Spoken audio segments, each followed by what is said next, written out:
سلام. برای شبیه سازی این مسئله ابتدا باید یک هندسه درست کنیم. همونطور که تو ویدیو قبلی دیدیم اومدیم یه حلگری درست کردیم که این حلگر علاوه بر حل معادلات ناویر-استوکس، پیوستگی و انرژی به حل معادله غلظت نیز میپرداخت. حالا میخوایم اون تست کیس رو تغییر بدیم و تست کیس خودمون رو پیاده بکنیم. برای این کار نیازی مکعبات 1 متر 2 متر در 8 متر آماده کنیم. فایل گام‌های زمانی رو پاک میکنم از مثال نمونه‌ای که داریم. بلاک مش دیکت ابعاد رو میدم، مقیاسمون به متر، 1 متر،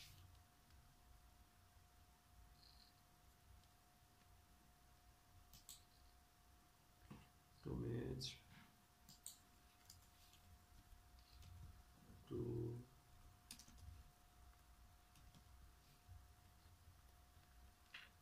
ابعاد 8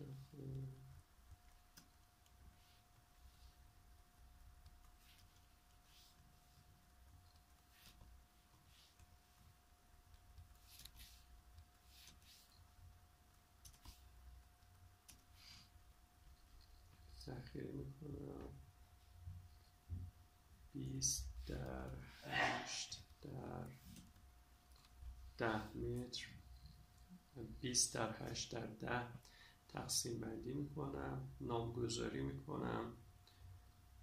خب تاپ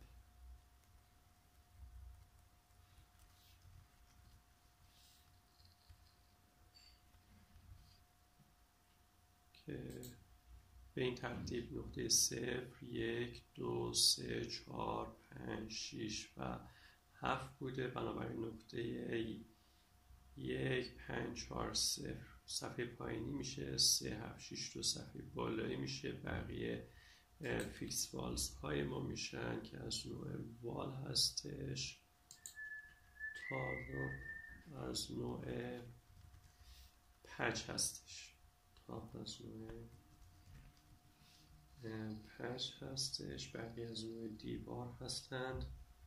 خب با این تنظیمات هندسه مسئله ما آماده است. میتونیم داخل فایل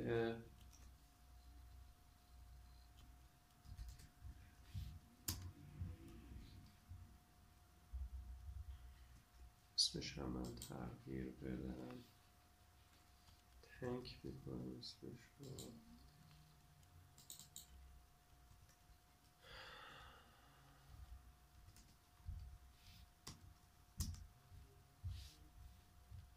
خب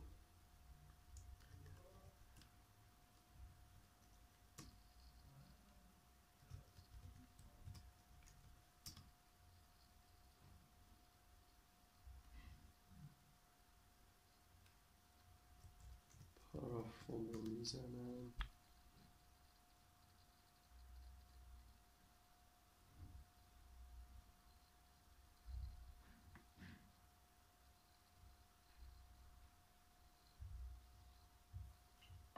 اپلای میکنم.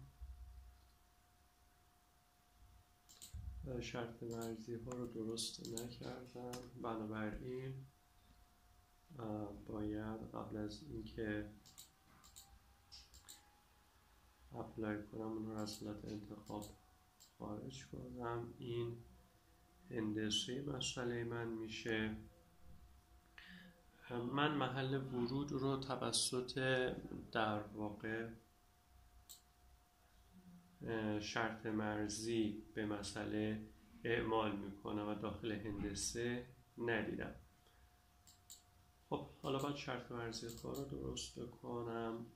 ابتدا برای مسئله آرام این کار رو میکنم، سپس برای حل توربولانسی مسئله رو آماده میکنم. برای حل آرام باید TUC PRGH رو شرط مرزیش رو بدم. خب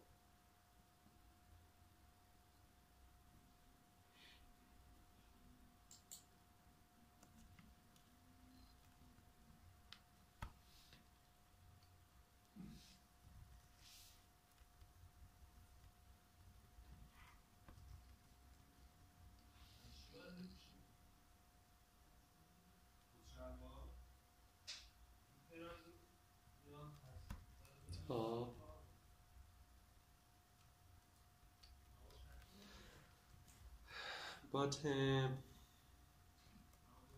تاپ اسمها رو اول یکی میکنم، بعد سعی به اعمال شرط مرزی میکنم.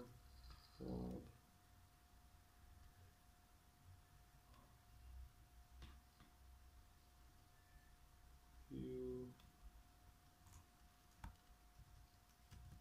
تاپ باتم. خب تی رو پاک میکنم، تی جایگزین میکنم از تی اورجینال.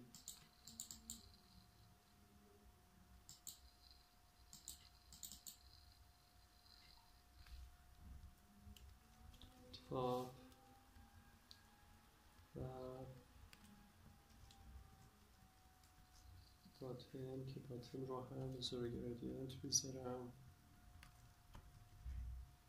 میتونید فیکس ولیو هم بذارید، دمای محیط هرچی هست همون رو بذارید. باشه، این هم به همین ترتیب میتونید عمل بکنید. خروجی بهتره زیرو گرادیانت بذارید که سطح آزاد ما هستش اینجا. برای PRGH خب شرط ورزی ها درسته. برای تاپ بهتره چون سطح آزاد هست فیکس ولیو بذاریم، یا توتال پرشر انتخاب بعدی ما هستش. برای یو میتونید نو اسلیپ استفاده کنید یا فیکس ولیو. البته برای تاپ که سطح آزاد زیرو گرادیانت رو من ترجیح میدم، نو اسلیپ رو استفاده نکنید. برای باتم فیکس ولیو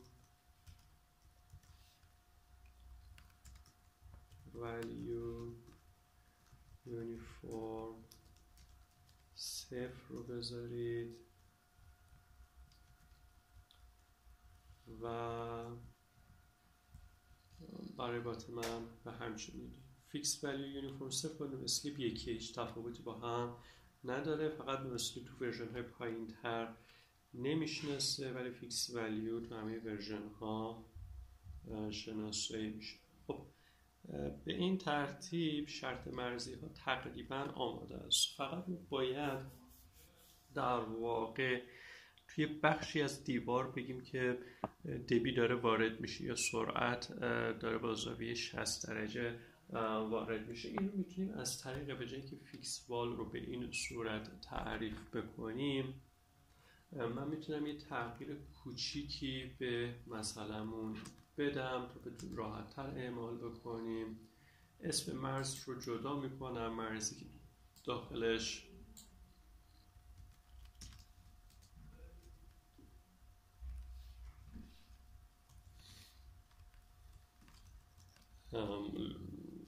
ورودی وجود داره، اسمش رو میذارم اینلت وال و اینلت وال من اسم مرزش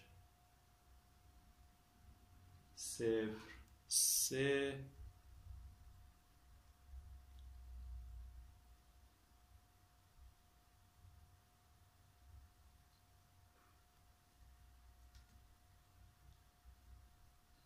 0.473 هستش. پس از بالای هم این رو حذف میکنم. خب حال باید برای اینلت وال که تایپش هم از نوع وال میتونه باشه، مشکلی نیست، میتونه از نوع پج هم باشه. کاری که میکنم اینه که به قسمت اینلت وال میام و شرط مرزی های ورودی رو اعمال میکنم.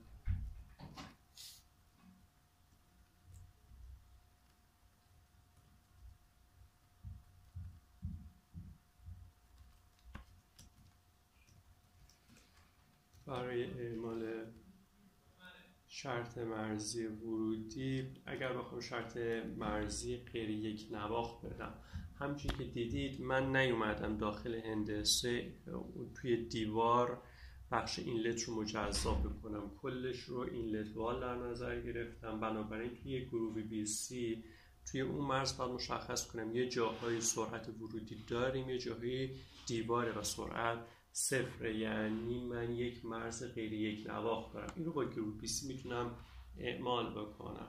خب میام تایپ رو گروه بی سی میذارم، value expression میدم، gradient expression و fraction expression. خب این فرمتیه که گروه بی سی نوشته میشه. بعد توجه کنید که گروه بی سی از ابزارهای خود اوپن فرم نیست.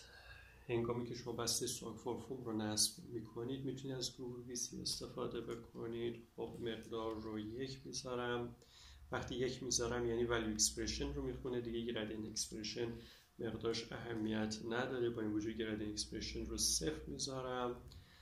توی این قسمت باید در واقع قسمت variables تعریف میکنم. تو قسمت variables باید مکان رو تعریف کنم و تو اینجا باید وکتور بدم که حالا وکتور سرعت من هست که من به صورت UX UY و UZ مون که 0 هست می نویسم. باید تو قسمت variables این UX و UY رو مشخص کنم و همچنین مکانی که داره تزریق صورت میگیره. خب تزریق از وسط دومین صورت میگیره. قطرش رو مشخص نکردیم، این قطر دلخواه الان در نظر میگیرم براش.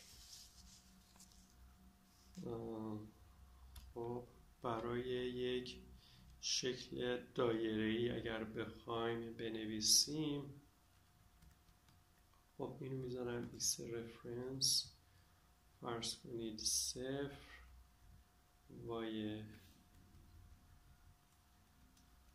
x رفرنس یا x 0 y 0 مساوی است با 0 x مساوی هست با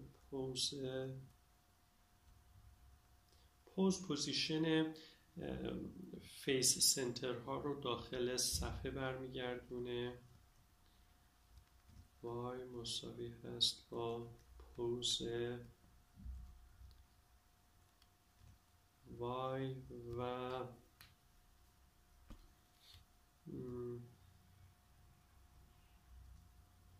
خب این تا اینجای کار. البته چون x مون تو این صفحه یکسانه، تغییرات در راستای z هست به این صورت نیست.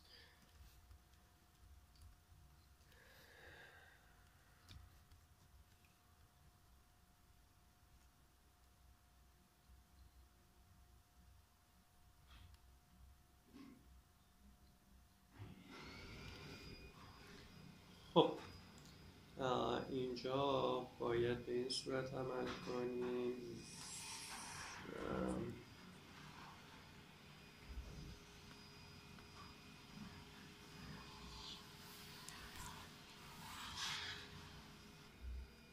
خب برای اینکه این رو تصحیح بکنیم درسته z0 y0 و r مساوی است با مثلا 1/10 که برای خودش 2/10 لوله است. این رو بعد میشه تنظیم کرد به صورت فرمت کلی. به این صورت میشه نوشت که هرگاه z منهای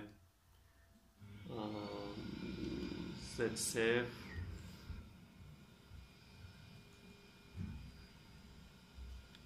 شرط رو اینجوری بذاریم به اضافه پاور y منهای y0 و 2 کوچکتر از پاور R2 بود، خب اون موقع از UAX استفاده کن، وگرنه مقدارش رو 0 بذار و به همین ترتیب همین شرط رو میتونیم تکرار کنیم برای U Y. خب U Y فقط باید UX و UY رو تعیین بکنیم که من یه U مگنیتود میذارم، یه مگ مقدار U هست که حالا مقدارش مقدار دلخواه 1 میذارم و در واقع یه زاویه تتا تعریف میکنم، تتا که مثلا مساوی هست با 60. در این صورت U X من مساوی هست با U مگ در کوسینوس تتا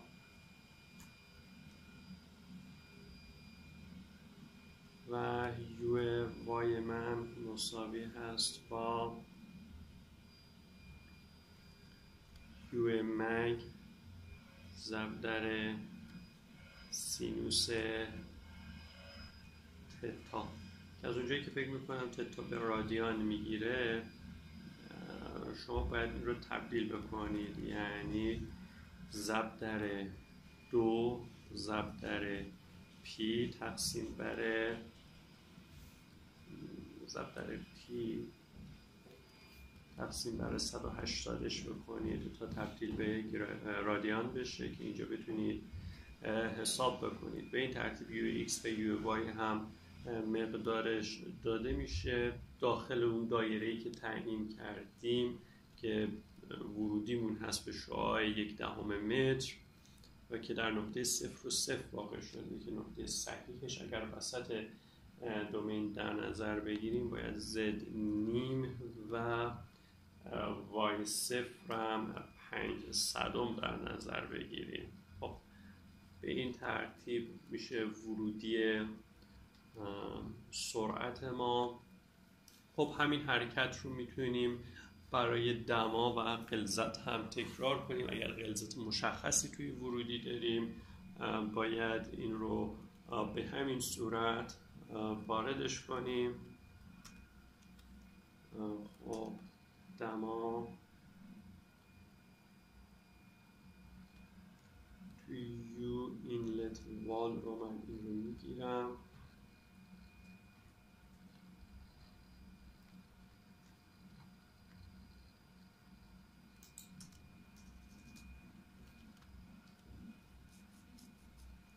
خب دما دیگه به صورت وکتور نیست، پس این از حالت این دما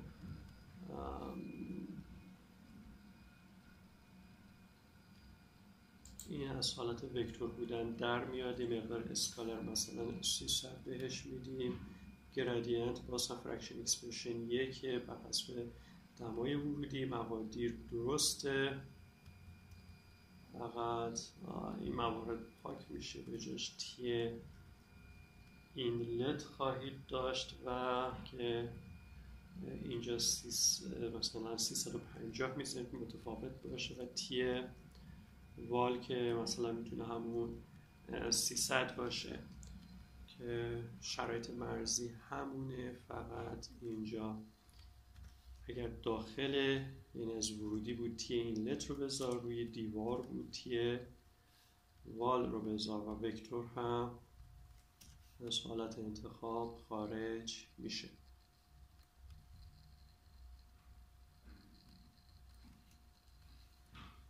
به این ترتیب تنظیمات دما هم اوکی هست. این رو کپی میکنیم. برای پرشر نیاز به تغییر خاصی نیست. برای سی هم میشه چنین حرکتی رو انجام داد، با این تفاوت که برای سی باید کمی مرز متغیرمون رو متفاوت تر بنویسیم، به این صورت که برای ورودی گروه 20 این شرط رو داخل فرکشن اکسپرشن باید بذاریم. اگر توی این محدوده واقع شد از فیکسد ولیو استفاده کن، اگر خارج این محدوده واقع شد از گرادینت اکسپرشن استفاده کن، یعنی روی دیوار شرط مرزی رو زیرو گرادینت میذاره. داخل این لت فیکس ولیویی که ما اینجا مشخص میکنیم که سی این لت هست رو جاگذاری میکنه. خب اینجا رو میذاریم سی اینلت که حالا غلظت ورودی هر چقدر بود، مثلا 1 بود، رو جاگذاری میکنه. به این ترتیب هندسه ما، در واقع مسئله ما برای جریان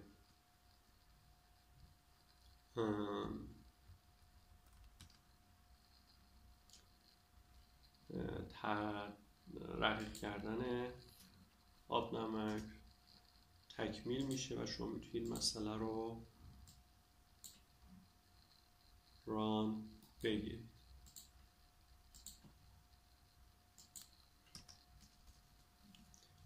البته مرزهای فشار رو هنوز تصحیح نکردم. برای فشار کلکولیتد استفاده میکنیم. کلکولیتد به این معنا که داره توسط یه متغیر دیگه مقداردهی میشه که اینجا توسط PRGH هست. توی ورودی مثل دیوارها از شرط مرزی فیکس فلکس پرشر برای PRGH استفاده میکنیم، پس تغییر ایجاد نمیشه. شرط مرزی ورودی و دیواری یکسانه، پس همون فیکس فلکس پرشر رو استفاده میکنیم.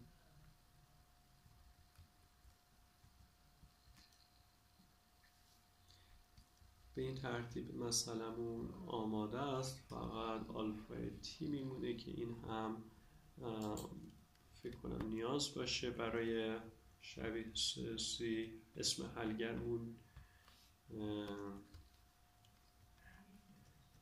یوزر بویون بزنس پیمپل فون بوده.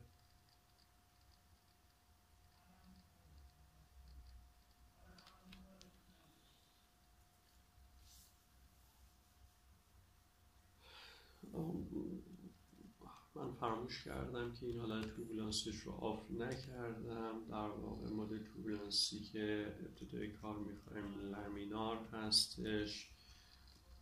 خب گفتم در حالت لامینار هم آلفا تی رو میخواد، درست مقدار صفرش میدیم، ولی خب چون میخونه توی فایل کریت فیلدز نیازه که بهش این رو میدیم تاپ، این رو میدیم باتم و برای اینلت ولیو هم مقدار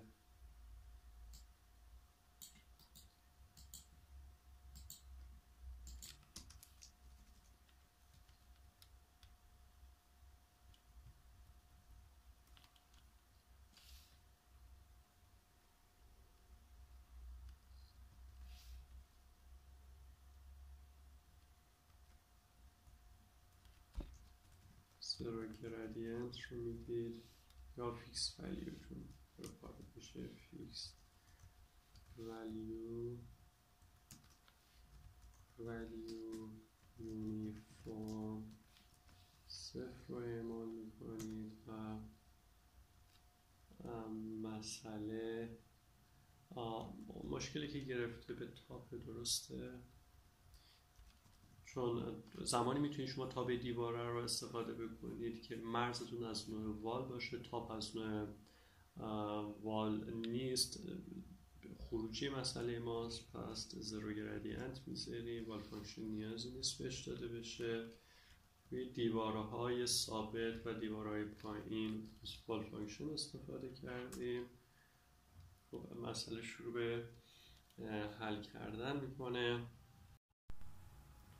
برای شبیه سازی بخش توربولانس ماجرا این مسئله در واقع میایم تو قسمت توربولنس پراپرتیز مدل توربولنس رو از لامینار با حالت رأس تغییر میدیم و رأس مدل رو میتونیم کا اپسیلون، ریلایزبل کا اپسیلون، آرنجی کا اپسیلون یا سایر مدل های رنس در نظر بگیریم. در مورد مدل های LES توی ویدیو قبلی صحبت شد، تکرار نمی کنیم اینجا. اگر بخوایم چه مدلی رو انتخاب بکنیم باید گام های زمانی باید متغیرهای این مدل توربولنسی رو هم اعمال بکنیم. علاوه بر آلفا تی که دیفیوژن توربولنسی و به مدل انرژی اضافه میشه، اپسیلون کا و نات هم مقدار دهی میشن. به همونطور که توی ویدیو قبلی اشاره کردیم برای دیوارها معمولا وال فانکشن استفاده میکنیم، مگر اینکه بخوایم از روش نیر وال مدل استفاده بکنیم که در این صورت مقدار اون شرط مرزی که روی دیوار باید اعمال بشه رو اعمال میکنیم. مثلا برای حالت اپسیلون شرط مرزی روی دیوار زیرو گرادینت هست. برای مرز اینلت وال ما اومدیم چنین کاری رو انجام دادیم به این صورت که توی ورودی ما مقدار اپسیلون ورودی رو حساب کردیم بر اساس این فرمول که اینجا مشاهده میکنید و روی دیوار شرط مرزی زیرو گرادینت اعمال میشه. برای کا به صورت دیگه عمل کردیم به این صورت که تو خروجی که زیرو گرادینت بود روی دیوار وال فانکشن بود، برای دیوار ورودی که توش ورودی مسئله قرار داد و ما بقیه دیوار هستش به این صورت عمل کردیم که مقدار کا توی ورودی رو از این رابطه حساب کردیم و روی دیوار مقدار کا صفر هست، مقدار صفر رو اختصاص داریم. برای نات هم شرط مرزی کلکولیتد تو ورودی و خروجی اختصاص دادیم و برای دیوارهای پایین و دیوارهای جانبی وال فانکشن قرار دادیم. با این تغییرات و تنظیم فایل های FE اسکیم و اعمال مدل های در واقع گسترده سازی برای کا و اپسیلون و نیز اعمال نحوه گسترده سازی نحوه حل معادلات جبری کا و اپسیلون کیس ما آماده است و میتونیم ران بگیریم. توجه کنید که اینجا روش هایی که انتخاب شده روش های مرتبه یک هستش، آپوینده. شما برای حل توربولنسی دقیقه مسئله نیاز دارید که مدل های درجه 2 مثل لیمیتد لینیر یا لینیر آپوین استفاده بکنید. خب بعد از اینکه مسئله آماده شد شروع میکنید به ران گرفتن مسئله با حلگر یوزر گزینه اسکرین پلیت مسئله رو شروع به ران گرفتن میکنید. من مسئله رو برای تعداد محدودی ران گرفتم که معطل نشیم. خب پارافوم رو که بزنیم، ورژن من پارافوم نصب ندارم. خب پارافوم رو بزنیم نتایج رو میتونید مشاهده بکنید.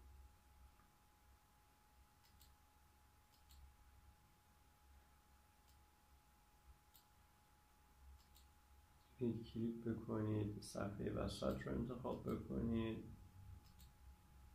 و نتایج رو ببینید.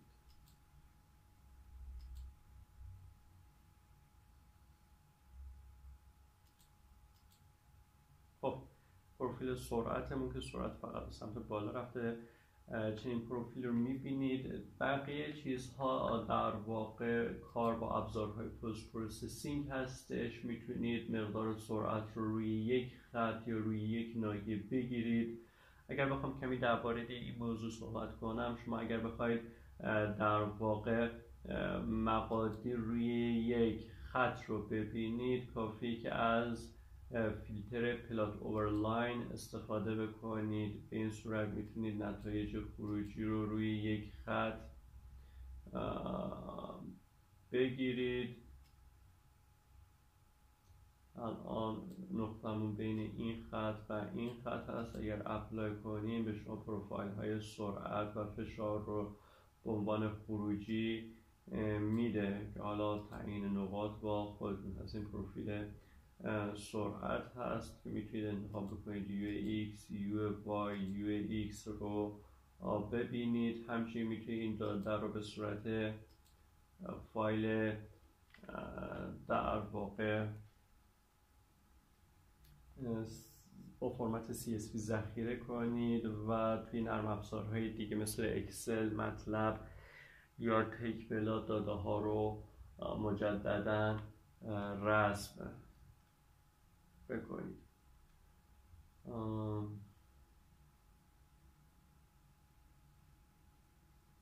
این از کلیت حل مسئله رقیق کردن بود با اوپنفون.